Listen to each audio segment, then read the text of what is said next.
باز یکی از پل‌های هوایی بانکوکیم.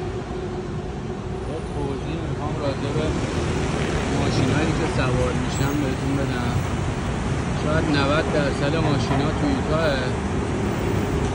بعد از تویوتا هوندا رو زیاد میشه دید. بعد از هوندا نیسان، سوزوکی. به طور کلی شاید 95% ماشیناشون ژاپنیه.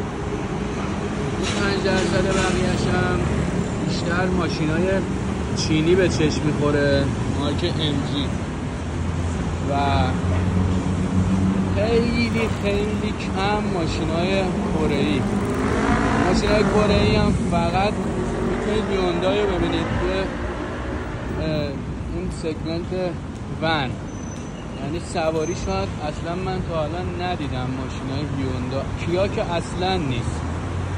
بنز و BMW هم حالا به ندرت به چشم میخوره، نابی کاربونی بنز بود، ولی چیزی که غالبه تویوتا و هوندا.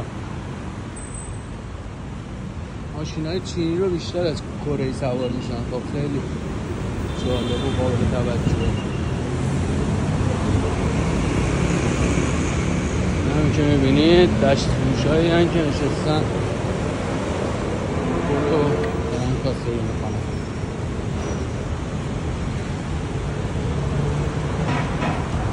نمای زیبا.